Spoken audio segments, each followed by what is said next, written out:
C'est l'heure des explications, Bérengère Boquillon. Les hommes mis en examen pour l'enlèvement de Mia et sa maman aussi se revendiquent d'une mouvance anti-système. On parle de complotistes, de survivalistes.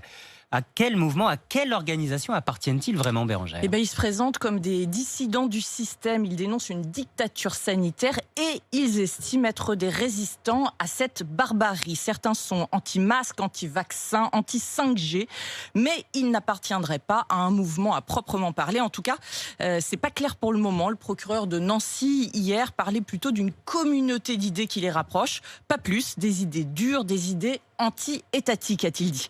Pourtant, certains d'entre eux sont plutôt bien insérés dans la société. Ils ont un job, pas d'antécédents judiciaires. Et puis, ils sont de différentes générations. Le plus jeune a 23 ans, le plus âgé 60. On peut dire que ce sont des anarchistes alors ? En tout cas, la DGSI s'intéressait déjà à ce groupe avant l'enlèvement de Mia, car ils communiquaient entre eux autour de projets comme le renversement de la République, la destruction de centres de vaccination, la destruction de centres des impôts, de banques ou de signalisation ferroviaire. On a retrouvé des matériaux chimiques et des ouvrages anarchistes chez l'un d'entre eux.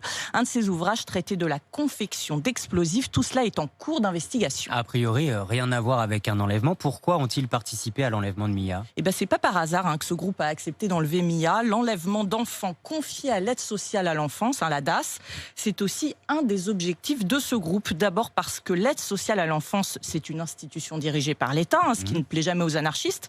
Mais surtout, ça rejoint les croyances d'un mouvement qu'on appelle QAnon, qui est né en 2017 aux États-Unis. QAnon, c'est une théorie complotiste. Dans cette théorie, il y a Donald Trump d'un côté, qui est un type bien, et de l'autre, il y a les élites, les médias, les banquiers qui commettraient des crimes pédophiles, cannibales et sataniques.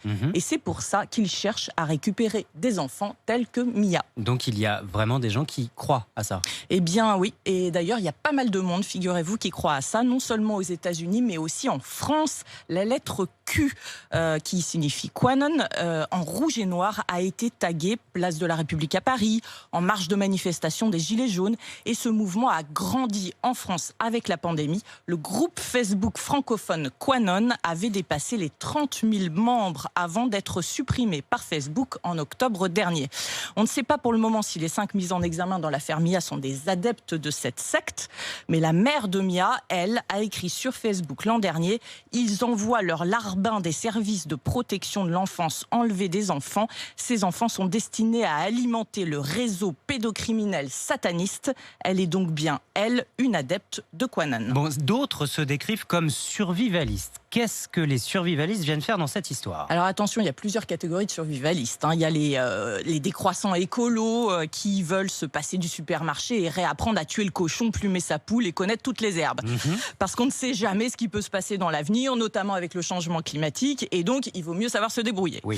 Mais là, on ne parle pas de ces survivalistes-là, on parle des survivalistes aux pensées apocalyptiques. Ils croient à l'effondrement du système, ils sont même prêts à y participer. Ils veulent apprendre à cultiver leur jardin, mais aussi à manier les armes, car quand tout s'effondrera, il faudra savoir se défendre.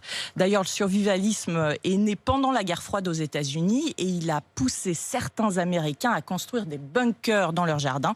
En France, c'est en 2012 que le survivalisme s'implante véritablement parce que c'est l'année de la fin du monde dans le calendrier Maya.